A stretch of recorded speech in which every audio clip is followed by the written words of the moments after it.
Gentlemen, please welcome Ira Rubenstein, Senior Vice President and General Manager of PBS Digital.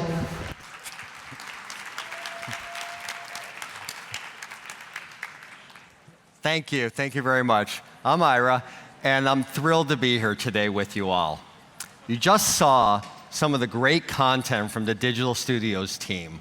We just had our new front presentation in New York City last week, where PBS was very well received. If you didn't know, Digital Studios is working today with over 25 stations, helping to create great content for this new platforms.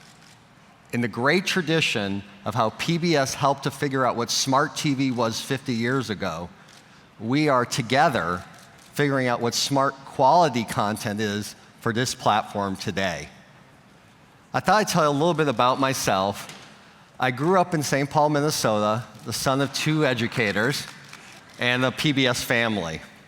In fact, my mother's travel agency was a local sponsor of the PBS station for the EastEnders show. And during the pledge drive, her office would man the phones. Which leads me to a story that I believe is relevant for today.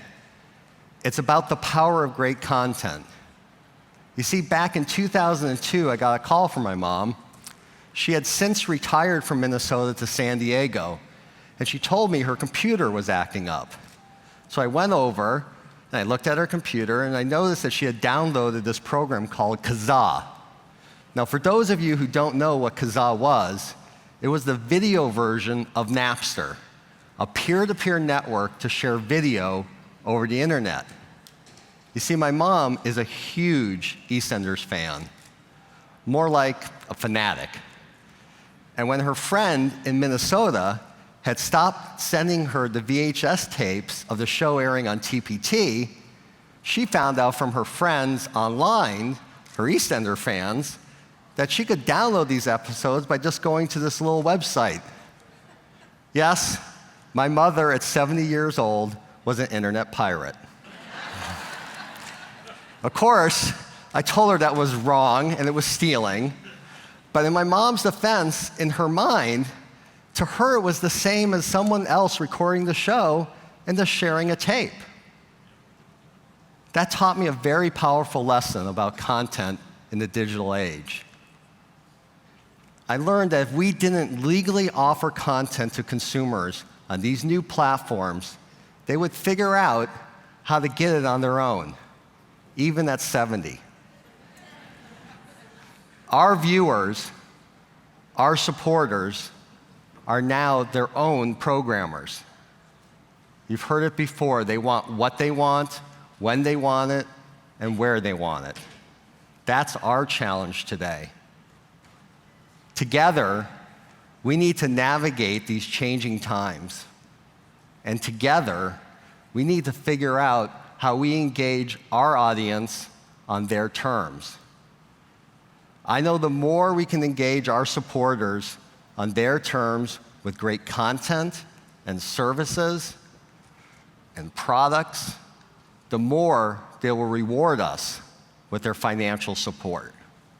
So today, rather than go into a presentation about all the great work that is going on at PBS Digital, and believe me, as the new guy, I am so impressed of what they're doing. I thought it'd be interesting to bring in someone from the outside who can talk to us about why we are doing everything we're doing, what is happening in the digital media space, and what he thinks will be happening in the next few years. It is therefore my pleasure to introduce my friend and my former colleague from Sony Pictures, Rob Tercek. Rob is a recognized digital thought leader and has been working with many media companies over the last several years, helping them navigate the ever-changing digital landscape. But before Rob comes on stage, here's a quick glimpse at a new campaign we've been working on in collaboration with the marketing team at PBS. This local spot can be used at your stations to let your local audiences know that they can find PBS anywhere they want it and on their terms. What are you doing? possibilities. Your day is filled with them. Reach up, energy in the fingertips, collapse. TV, play Downton Abbey. And PBS helps everyone discover theirs.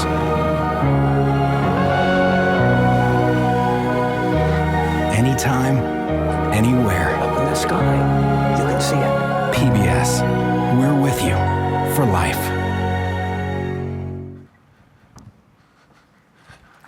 Hello.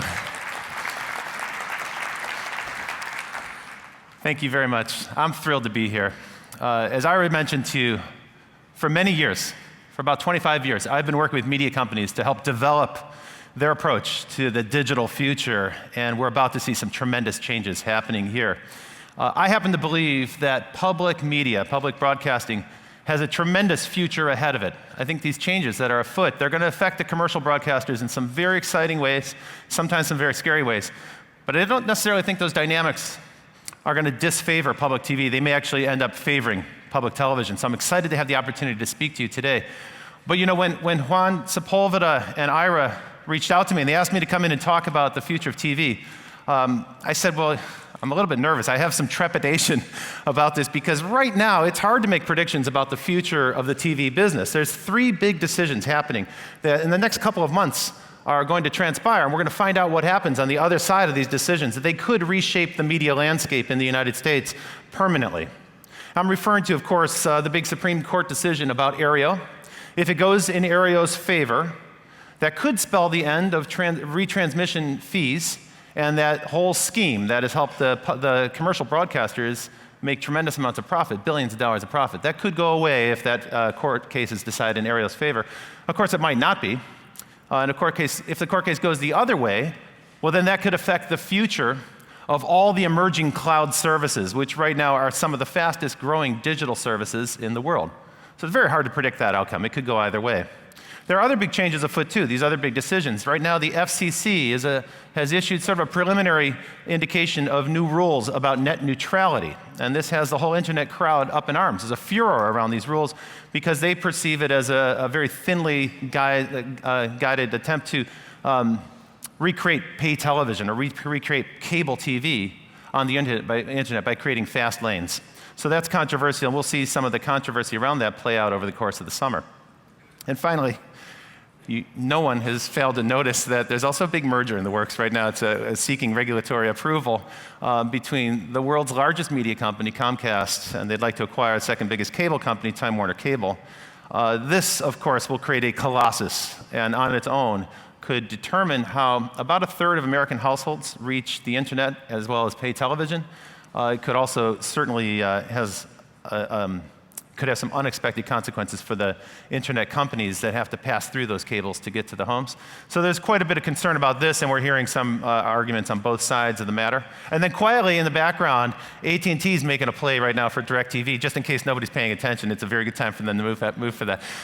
So we have these 3 huge things happening right now, and it's very hard to predict the future of TV. It reminded me of the old quote from Sam Goldwyn, the movie mogul, who said, "Never make forecasts, especially about the future, because you could be wrong."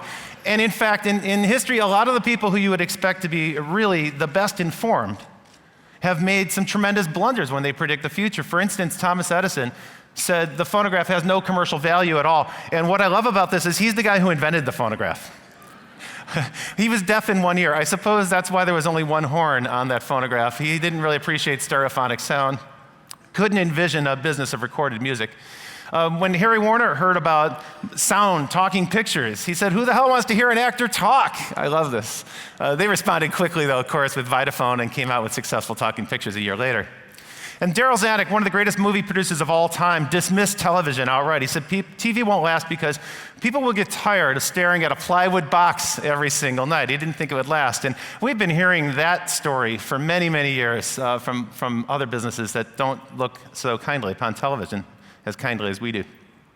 My advice to you today is think twice. When you hear an expert stand on a stage and tell you about the future of TV, think twice about it because they might not really know what they're talking about. There's this meme going around on the internet, this idea that the death of TV is imminent. You've probably seen some of these reports. There was a research report issued by Credit Suisse in 2011, and that researcher said if certain conditions happen, people might start unbundling, they might start unsubscribing, and that might lead to a demise of the TV business. But the word might got left out, and what happened is all the press, all the news bloggers on the internet, the so-called pundits, these self-appointed experts on TV, they started to report this idea, and it's been echoing around the internet for years since then about the death of TV. You can't kill it. There's no evidence to support it, but that idea has been out there, and it's been bumping around and keeps getting picked up. My advice is don't believe every single thing you read on the internet. It turns out that there is really no evidence to support this idea of cable cord cutting. The number of people unsubscribing from pay TV is actually small. There is a lot of churn, of course, as people switch from one platform to another, but that's not really leading to huge percentages of total loss of subscribers. By the way, the internet gets these stories wrong all the time. They report the death of all sorts of things pretty frequently, the death of consoles and so on. Here they reported the death of Wayne Knight, and that also was untrue. It makes me think of the old Mark Twain statement that the reports of my death have been greatly exaggerated. That's certainly true for TV. Television is not dying. I'm here to tell you that emphatically. TV is going to be around for a long time to come. Yes. Yes, it is. Thank you. Yes, it is. TV, in fact, is booming. It's doing fantastically well. So right now we're in the middle of the upfronts, as you're well aware, and we're expected to sell somewhere between $70 to $80 billion of advertising, and that's on top of another $75 billion of pay TV. It's a $150 billion ecosystem in the United States. Globally, the total TV ecosystem approaches about $400 billion. Pay television is expected to grow, not diminish. It should break the $400 billion figure by 2017 on a global basis. So TV is in robust health. We're enjoying better programming than ever, and more people are watching than ever. So our industry is actually in fantastic shape.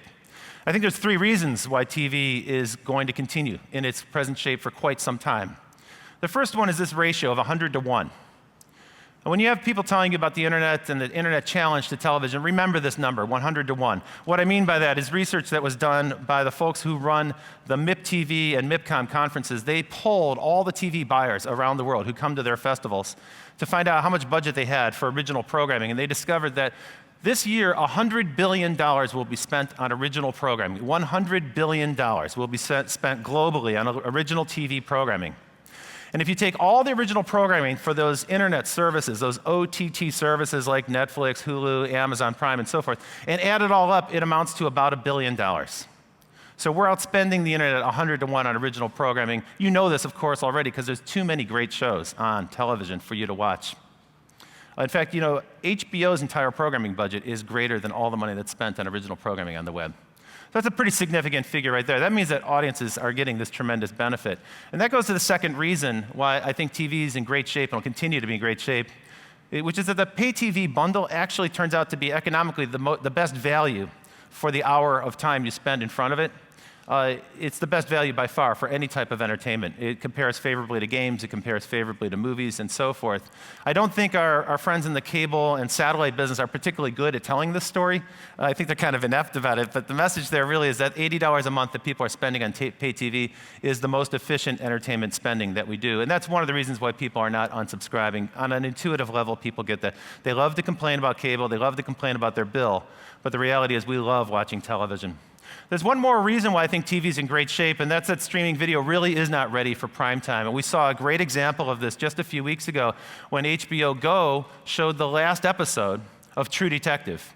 It was an awesome show. People loved it. Lots of people wanted to check it out on the internet and on their tablets, and so they all came at the same time to watch the last episode of True Detective, that climactic episode. And what they saw was this circle spinning around because too many people hit the server at one time, and they simply couldn't serve all of those people at once. It kind of reminded me of that phrase, time is a flat circle, right, from that show. Well, yeah, it gives a new meaning to that phrase, time is a flat circle. That's the circle you're staring at while you're trying to wait for the show to load up on your tablet. So people took to Twitter as they do. There are a lot of funny comments about this incident on Twitter. Here, somebody said that spinning buffer wheel is actually a secret code that spells out BitTorrent. The fact is, Americans love TV. It's our favorite habit. It's our favorite hobby. We love to watch television. So that's good news for everybody in this room. But TV is evolving. TV must evolve because there's some big changes happening. I'm going to argue today that our audience is changing and we need to change and adapt to them as well.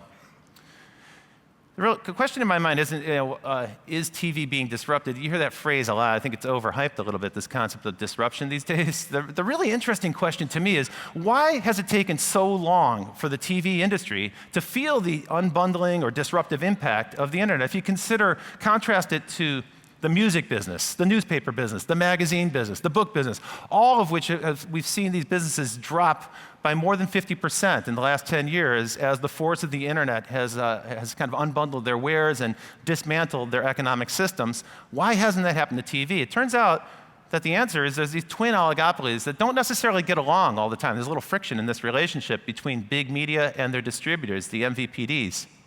But it works out very well. They have a lot of alignment of interests. After 40 or 50 years of collaborating, they've kind of figured out how their ecosystem works, and it's very well defended. I would argue that the American pay TV ecosystem is the best defended media ecosystem in the world.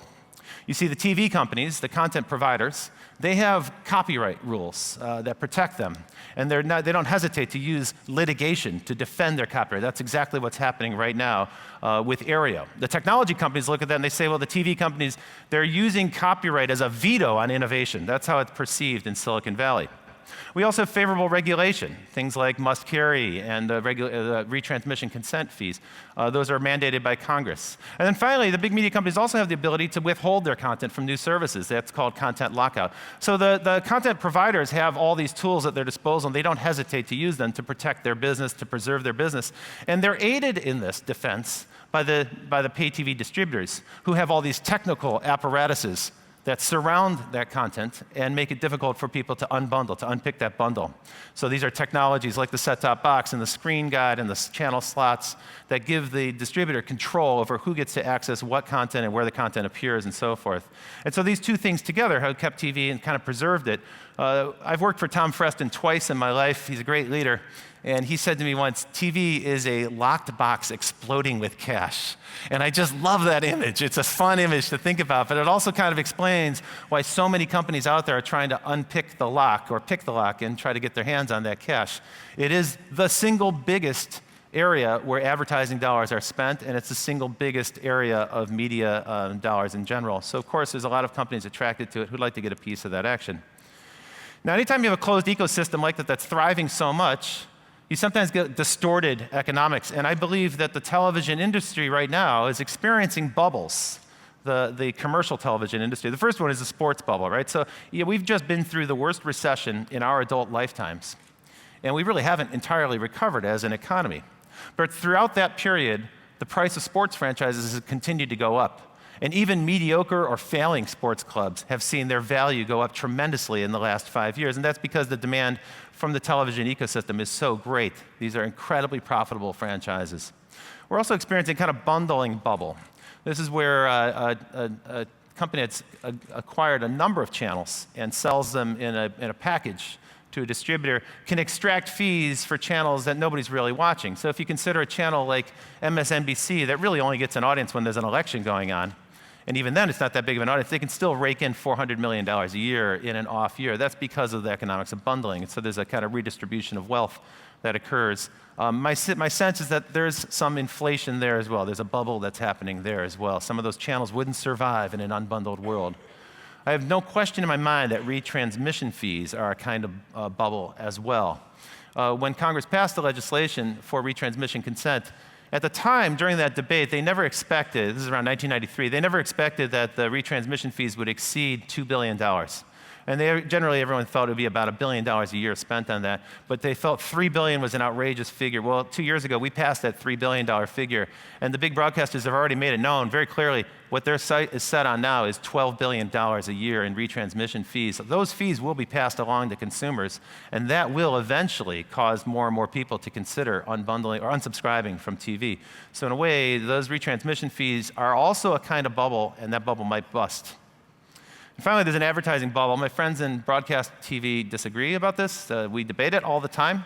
But I was gratified in the recent upfront meetings. The cable companies are making a lot of noise about this, the cable channels. And they use this chart to illustrate what we mean by the advertising bubble. If you look at this chart, it's a little ugly. I'll explain it. On the left side, you'll see there's an orange line that goes down.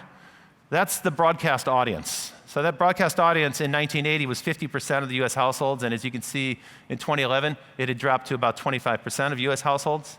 The blue line is the amount advertisers have to spend to reach that audience, and as you can see, since 1980, that's gone up fourfold. The CPM, the average daypart CPM for TV has gone up fourfold. So we're selling a smaller audience for more, and somehow magically the big commercial broadcasters managed to increase the amount they get paid.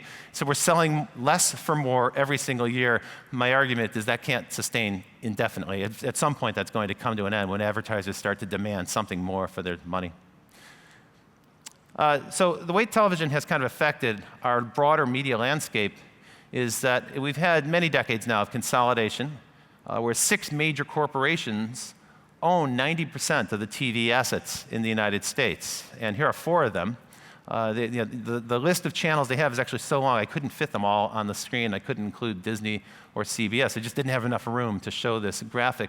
But what I thought was interesting is after many decades of consolidation, these giant media conglomerates are entirely dependent on pay television for their profits. Look at how much of their operating profit comes from pay TV, not from broadcasting, not from their movie studios, not from games, licensed products, theme parks, and all the other many businesses that they happen to be in. These companies are basically pay TV businesses. They're entirely dependent. And so if that lock gets unpicked and that cash box gets opened, these companies are in severe jeopardy.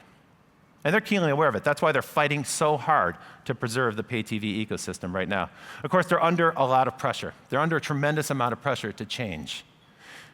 The pressure to change comes from many different directions. It comes from companies that wish to compete with them. It comes from companies that wish to sell new technology. It comes from consumers themselves who want to seek out alternatives. There's a tremendous number of forces at work here. Let me show you. You know, the living room is kind of a competitive battleground, and in a way it always has been.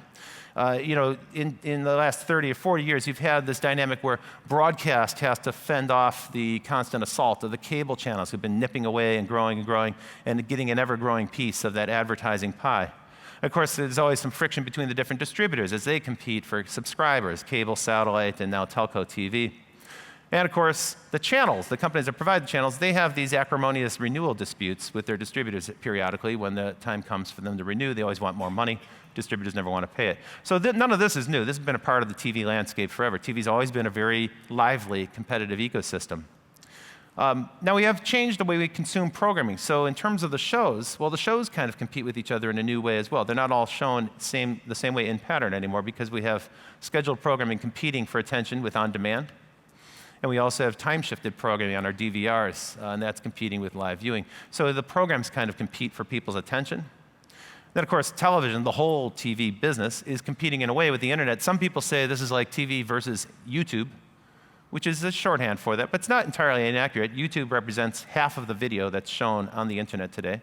So, of course, YouTube and all those internet companies are trying to take a piece of the advertising business from television. And actually, we're starting to see, just yesterday in the Journal, that's starting to happen. So some big advertisers, some of the big media buyers are starting to shift their budgets towards digital video. We're starting to see real evidence of that. And then most recently, what we started to see is a proliferation of new gizmos in the living room that enable people to time shift programs and to shift the programs to different devices so they can watch what they want to watch, when they want to watch it. This means that the TV manufacturers also have some challenges. They're competing against mobile devices. For the first time ever, your mobile device is a way to access video, download it, pay for it, and then you can beam that to the television set through an Apple TV or a DLNA box. And so that means people now have a second way to get paid programming onto their television that bypasses that set-top box from the cable or satellite company. Of course, all these other gizmos, these OTT boxes and your game consoles, your Sony PlayStations, your Xbox, they compete with smart television. So people are trying to make different ways for people to make it very easy for people to put internet content on their television set. A lot of manufacturers are competing in that space. And then, of course, the content companies, they don't necessarily like this idea, so they resist it, so there's some friction there as well. So I've just taken you through a bunch of different competitive dynamics, but we can boil all of this stuff down to a long-term trend that is not going to change. A long-term trend that looks like this: a gradually more and more empowered audience that has the power to decide what they want to watch and where they want to watch it, and they're in friction, they're in a tenuous relationship, maybe a combative relationship, with programmers who would like to get them to sit down at 8 o'clock and tune in to their show and stay on that channel all night long. So that's really at the heart of this. A lot of technology companies and other providers are trying to equip that consumer to be even more empowered in their consumption of television. And I would argue that the rate of digital media innovation continues to accelerate. The internet never sleeps. The internet is constantly, chronically, constantly changing and improving. It's such a brutal Darwinian battlefield, the internet, that it forces people to be innovative in order to survive. But if you compare that to TV, I think I can assert with some certainty that television stopped innovating a decade ago. If you think of the biggest changes in TV in the last 10 years, they're the DVD, the DVR, high-definition TV. These are all 10 years old or more. You might say, well, 3D TV, but that didn't work out so well for the TV industry, so I wouldn't include it in that. There hasn't really been any significant change in the TV business in the past 10 years. So TV has kind of given up on the idea of changing how it does business, and I think that's a real problem for the television industry. We've kind of lost that competitive muscle. We've let that atrophy. We've let the internet companies develop much stronger muscles for competition. We saw this recently at CES in the beginning of the year, in January. At CES, we saw a number of announcements about content, which is kind of interesting because it's a hardware show, right? Consumer electronics show. But we saw a number of announcements. For instance, the WWE said that they're going to abandon pay TV and start to launch their own streaming channel, direct to consumers. People will subscribe. And they were very clear about their economics. They said with 1 million subscribers, we break even. With 2 million subscribers, we're going to be wildly profitable. And they felt very confident about the 2 million number. They felt like they would achieve that. Now, you might look at that and say, well, that's niche programming. That's a very core fan base that's very committed. Fine, that may be true. There were several other announcements like this. GoPro, the company that makes those little helmet cameras for skydivers and skiers and so on, they announced that they're going to launch their own channel as well. There were a number of announcements with the Xbox. They're doing a whole bunch of original programming. Amazon Prime had a number of announcements. So CES kind of became a show where content companies were talking about all the cool new digital programming that they had for these new digital gizmos that were on display there. But the company that really won, that really dominated, was Netflix, very quietly, with a single announcement.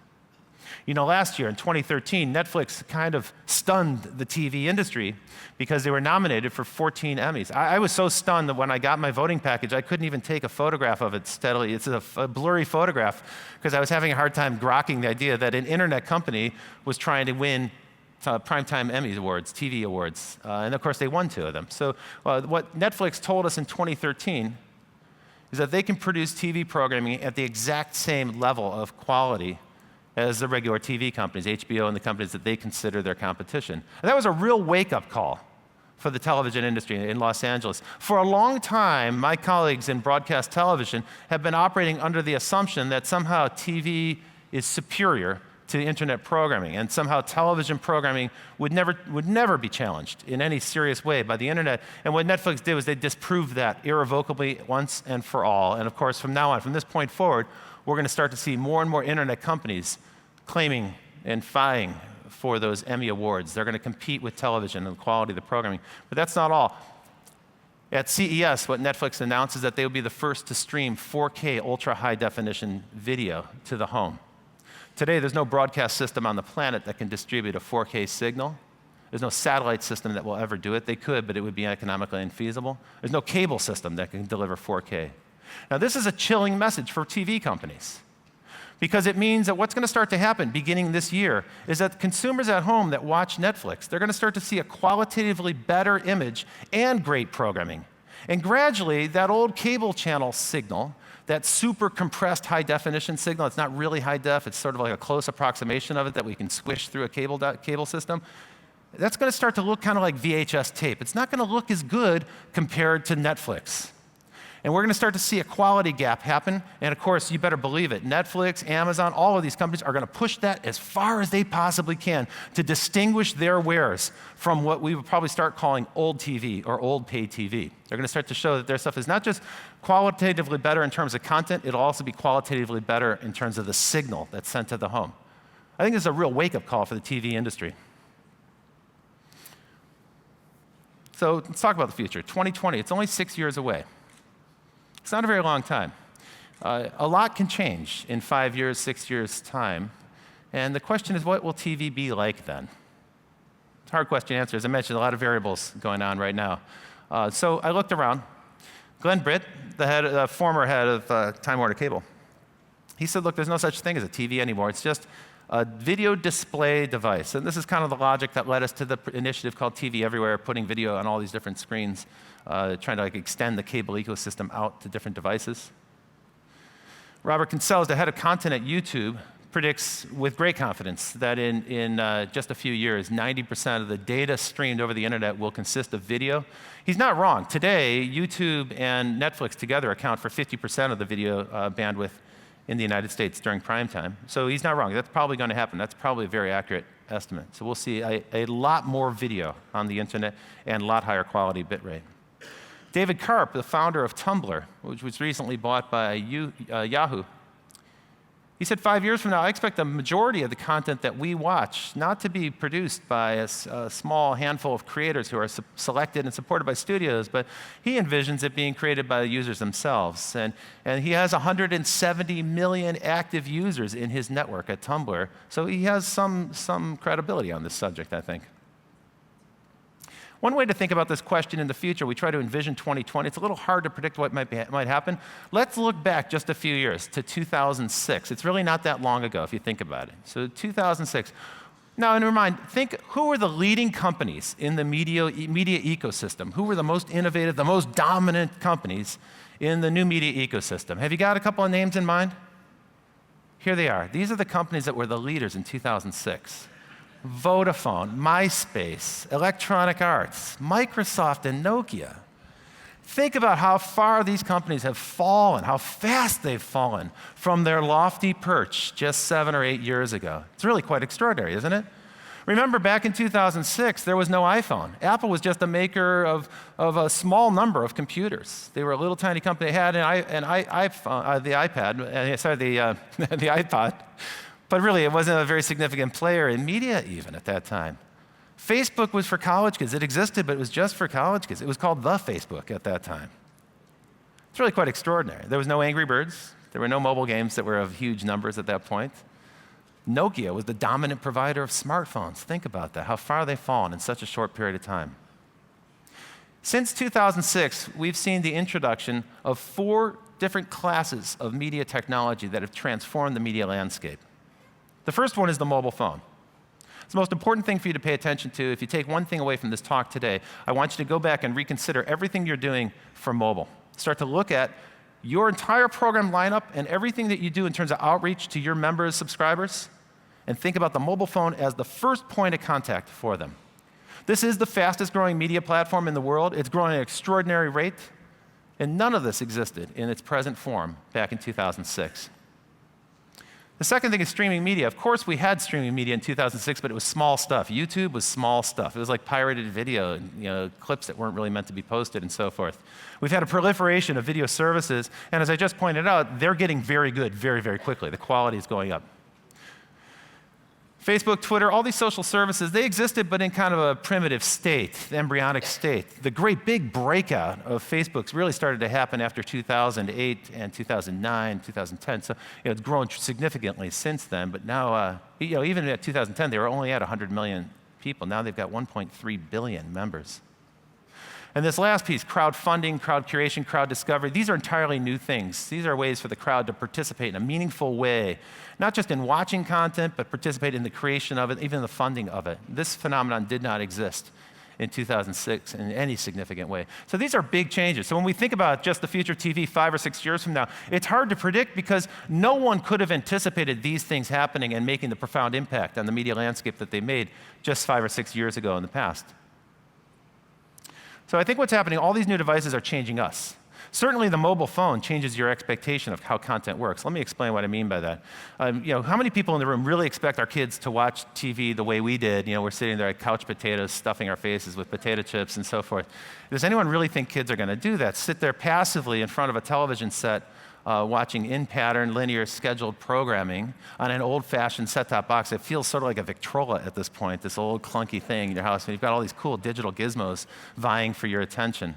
I think it's unlikely. That's why Tim Cook, the CEO of Apple, he says when he walks into his living room, he feels like he's gone back in time 20 or 30 years. That's kind of a chilling concept, but certainly for people under the age of 30, that is exactly their experience. They look at TV and they're like, I don't really get it. Why do you watch this? Why do you do this? There have been 3 generations of TV viewers. Many of the folks in this room are the baby boomers, right? So with the baby boomer, we got color TV, we got the movie of the week. That was a big deal when it first came out. We got the first multi-channel TV, pay TV, and we also got the VCR, right? Those were great big innovations for their day. And then Generation X, they got all the digital toys, the DVD, the DVR, they've got VOD, they got much bigger packages on satellite TV, and they got BitTorrent, so they could actually rip video and download it themselves and so forth. File sharing was a big thing for them. The group I want you to pay attention to is the millennials, because their experience of TV is so profoundly different from what we grew up with and what we experienced as kids. Because they get to make TV. They have services like YouTube that allow them to produce and share video. They have messaging services like Skype, Vine, Instagram, Uvu, and thousands more video messaging services that enable them to create and send messages, disposable video. Their perception of what video is, we think of it as this priceless artifact, this thing that's precious, something that goes in a library, it has archival value. They view it as a disposable thing. They're going to do a Vine, it's a 6-second video, and then they delete it. Completely different attitude towards video. For them, video is something you mess around with. You mess around with it a little bit and you share it with your friends and then you throw it away and you move on. Completely different mindset. And for them, they don't really perceive the distinctions. When you ask millennials about television, they don't really get what the difference between NBC, CBS, and ABC versus, say, cable channels like TNT and so forth. They just see them as on the same continuum. They're all channels. They don't really get the distinction between broadcasting and pay TV. And now what's happening is these internet services have gotten so good, services like Netflix are beginning to erode the distinction between television and the internet. So for them, TV is all this stuff. It's just one big continuum. They don't see the distinction. I know many of the people in the room probably think of TV as one thing and the internet as another, but that distinction is being eroded very quickly among your viewership, particularly the younger group. And the most important thing to know about this audience is they're not passive. The passive viewer, that's something of the past. What we need to prepare ourselves for is the engaged, activated audience, and that's really what I want to direct your attention to today. There's a whole generation now that grew up with broadband in their home. Always on, always available broadband. Information as a utility that you can get anytime. And for that generation, WWW, well, that doesn't stand for the World Wide Web. It stands for whatever, whenever, and wherever, because that's their expectation on media. They grew up with the understanding that they have the power to shift the programming to any device of their choosing, to watch programming whenever they want to watch it, however they want to watch it. This is incredibly vexing for programmers, because everything we've been trained to do is to control the audience and get them to sit down on the couch at 8 o'clock and stay tuned in for the rest of the night. Our entire system is set up for that. And that's how we've been trained to think. We have to think in a different way. We have to start to think like this customer about making our content available everywhere, on demand, to serve that audience. We have to be on the platforms where our audience is. And as Ira pointed out just a minute ago, even with 70-year-old people like his mom, if you don't provide the content in a way that they can get to it easily and legally, they're going to find their own way of getting it. It isn't that hard, folks, to BitTorrent. It's pretty doggone easy. This generation has grown up, and they have an entirely different expectation of how the world is going to respond to them. So a generation that grew up with the internet now is starting to flex their muscles, and they're starting to take to the streets, and they're using digital media to communicate. We've seen evidence of this in the last few years around the world, where these spontaneous self-organizing groups come forth to air their protests, to air their grievances, and they're very clear about how they're communicating with each other. They're telling us exactly where to find them and how they talk to each other. Every time you see a photo from a place like Tahrir Square, or most recently Taksim Square in Istanbul, you see people with their cell phones and with their camera phones, and they're taking pictures. They're recording this incident, and they're sharing it with their friends who are somewhere else. And just the first weekend of those demonstrations that happened in Tahrir Square in Egypt 2 years ago, 23 million photos were uploaded on the internet. I did the search after 2 days of that demonstration. 23 million photos were uploaded. People are using these tools to produce content at a tremendous pace. This device, this mobile phone, is the primordial threat for the TV industry. You need to pay more attention to it, because in the hands of an empowered customer, it gives them the ability not just to shift your programming around, but to create and share their own programming. This is a diagram that shows the number of photographs taken each year since photographs were introduced in the 1820s. So over here, 1826, 0. Over here at this end, 2011, 380 billion photos were taken. 380 billion photos. Now that pink line that drops off, that's analog. That's chemical film. Of course, you can see it's just tapered off to practically nothing. 4 billion photos. 350 billion photos. They say that most of the photos ever taken on Earth were taken in the last 3 years. The vast majority of photos ever taken. We're growing up as the most documented society ever in history. This diagram shows all the photos, or the 4 sites that have a lot of photos. That microscopic red dot down here in the corner, That's the Library of Congress, which has the largest collection of photos that exist in printed out form. This little box here, that's Instagram. This box here is Flickr, which used to be the biggest photo sharing site, but Facebook dominates now. Facebook has a total of 250 billion photos uploaded. We're using our mobile phones to upload selfies all the time. I just did it with Ira before we got on stage here. Every 60 seconds, we're creating a tremendous amount of media. 350,000 photos are uploaded to Facebook every minute, 700,000 status updates, 700,000 searches on Google, 125,000 tweets, and 2.4 million emails are sent. But for the TV people, this is the stat you need to pay attention to. This diagram shows you how much video has been uploaded to YouTube every hour. Every minute. It's hours of video uploaded every minute to YouTube. And as you can see, a few years ago, 2007, 8 hours of video was being uploaded every minute. That's a lot. But now it's a staggering 100 hours of video uploaded to YouTube every single minute of the day. More video is uploaded to YouTube in a month than all 3 major broadcast networks have aired since their inception in the 1940s. Every month, YouTube collects more video than all the television that was aired in broadcast TV for the last 40 years. So in 2011, YouTube blew through some amazing numbers. 1 trillion views, 4 billion views a month, 1.2 hours of video uploaded every second. We're about to cross an important threshold where 3 billion people on the planet are wired for the internet. So at some point, the UN says that by the end of this year, 3 billion humans on the planet. So it's about a third of humanity that'll be connected to the internet. As you can see from this diagram, we've lit up some parts of the globe, and other parts of the globe we've barely even begun to scratch the surface. It's also estimated that by 2025, there'll be 6 billion people on the internet. They'll all be connecting through their mobile phones. When I talk to TV companies that I work with today, I try to explain to them that the tablet's not a TV, and they all say, yeah, Rob, we get that. We understand it's not a television. That is not news. But what is news to them is when I say, it's actually better than a television. This kind of gets a reaction from them, right? You can imagine, right? Their view is TV. It's the best screen in the house, and it is. But think about it from a consumer's perspective. From a consumer's perspective, they make a choice like this. They already have a TV, right? Everybody's got a TV in the United States. So their decision is, should I get a new flat screen that's going to hang on my wall and be used maybe 4 hours a day? Or should I get a tablet that I can take with me? And that tablet is incredibly versatile because, of course, it's not just a TV set. It's also a game player and a music player and a photo-taking thing and a photo-sharing thing. You can read books on it. You can share books on it. And it's not just for the consumption of content. You can also create content on that tablet. You can publish every kind of content, text messaging, multimedia messaging, video, audio. I was in Hong Kong and I visited the Polytechnic University there. And as I was walking around, we passed these recording studios where they teach students how to mix and score music. And they're beautiful facilities, big rooms, great equipment there. And they were vacant. They were all empty. And I walked by, I said, well, what's going on? Why isn't anyone using these incredible recording facilities? And the professor I was walking with, he said, oh, they all have that iPad app. We've replaced all that stuff with the iPad. There's an app you can download. This is what's happening now. So people are able to get actual professional-grade equipment, the equivalent of what was millions of dollars equipment installed at a university or in a broadcast facility, in a post facility, and that can now be replicated by a $10 app on an iPad. It's astonishing, the power that we're giving to people to express themselves. The new generation growing up with tablets is experiencing the world in an even more radically different fashion than the people who use broadband internet. People are using that generation that grew up with a computer in the home.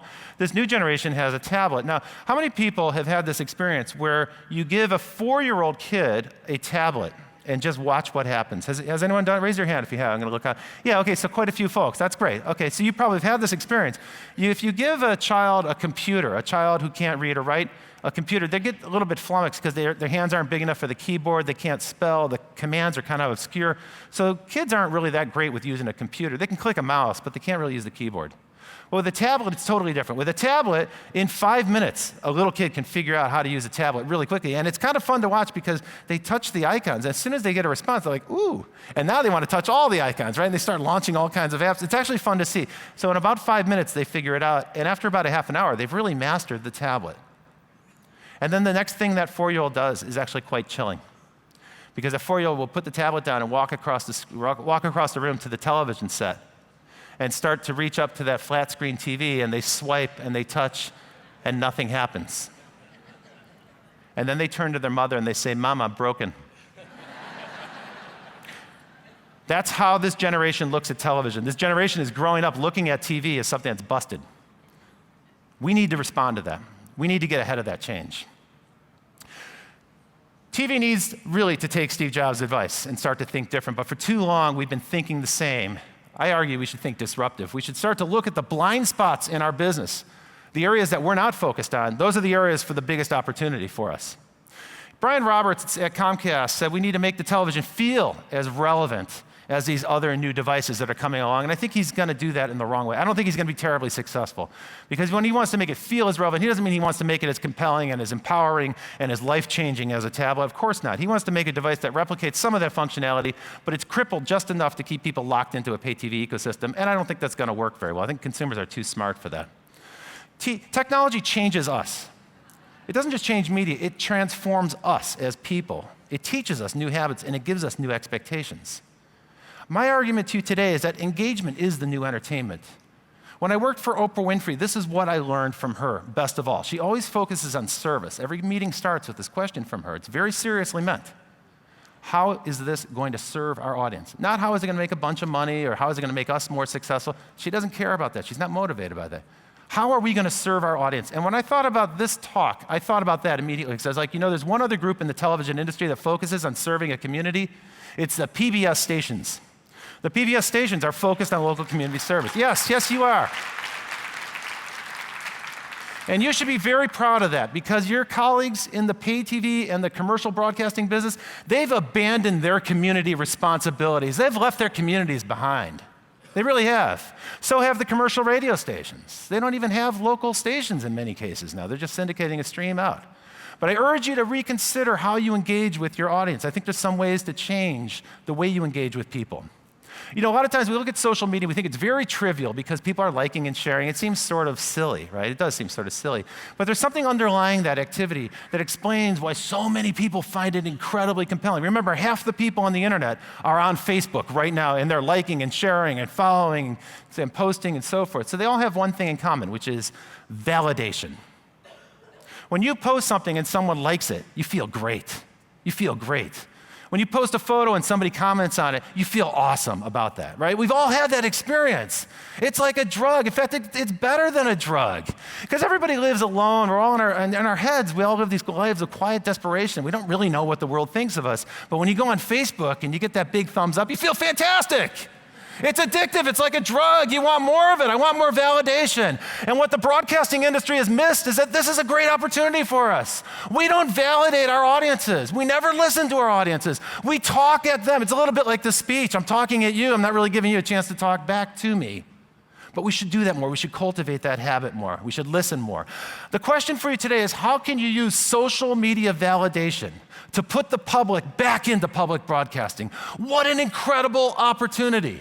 Nobody else in the TV ecosystem is going to focus on this but you guys. That's what the local TV stations have the opportunity to do. It's an enormous opportunity. Let me give you a couple points about this as a closer here. The point I'm trying to make is that you're much more than TV.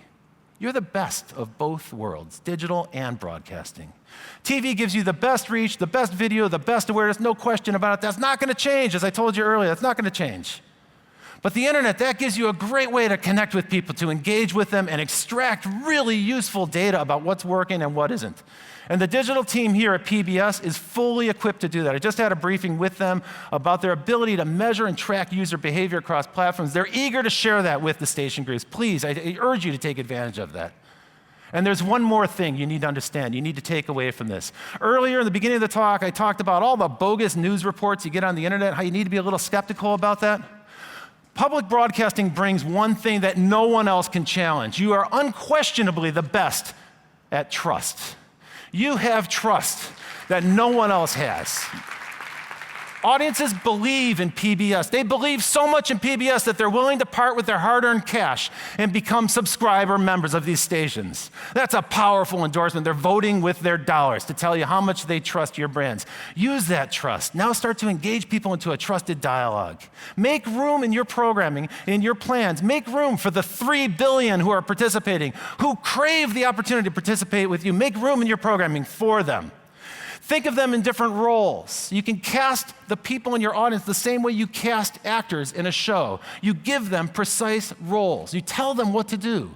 There's many ways to participate. You're limited only by your imagination. If you have someone who comments a lot, great, make them a moderator in your message room, your message boards. If you have someone who wants to contribute content, great, you can make them a correspondent. You can deputize your audience and give them ways to participate meaningfully.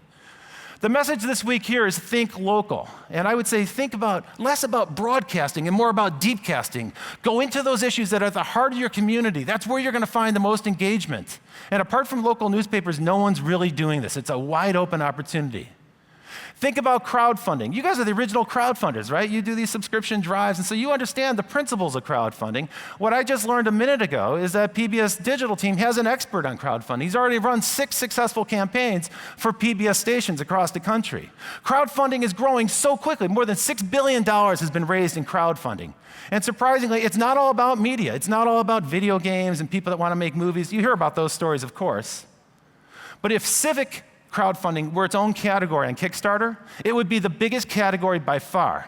So local communities are banding together to solve problems. Some of them are mundane, like potholes. Some of them are gargantuan, like they're trying to fix bridges with the crumbling infrastructure and the lack of investment in infrastructure. Communities are starting to organize themselves. This is a great place for the PBS stations to galvanize local communities. Galvanize them. Use your platform as a way to bring that audience in and get them engaged in local community issues.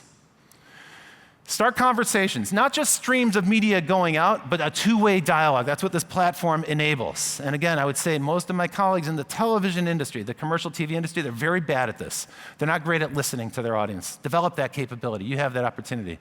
And finally, I want to make a comment about education because I believe so strongly in education. When I worked for Oprah, we ran the world's largest live educational programs on the internet. This works. People crave it. People love it. And the whole time we were doing these shows with the great speakers that Oprah could bring in and her great wisdom and credibility. The whole time we were doing it, I was thinking back to Wayne Dyer and those programs that he did for PBS. And in the process, helped PBS stations raise $400 million. People crave education. The broadcasting companies have relinquished their opportunity to educate. They've cored out their newsrooms. They've ceased their mission, their social mission of educating. And they're focused purely on entertainment. We're awash in entertainment. We have too many entertainment choices. What we need is to equip our citizens with the skills to be smart, informed decision makers in the 21st century. And so I'm so very impressed by the Kentucky Educational TV Group. What they're doing is profoundly important, not just in reaching out to school children, but also to middle schools. The PBS system is the only group in the country that's developing multimedia for middle schools. That's a huge achievement. You should be very proud of that. PBS is reaching out to prisoners. Yes, PBS is reaching out and helping prisoners get an education and learn how to read. That's a profound accomplishment. It costs us money to warehouse people who don't have the skills to operate in society. We have an obligation as citizens to train our fellow citizens. These are great missions for PBS that are totally distinct from the economics and the turmoil that face the commercial broadcasting business. New media causes us to reconsider our old attitudes, and I want to encourage you to rethink everything. Thank you very, very much for your time and attention today. It's a pleasure and privilege to be here. Thank you. Thank you.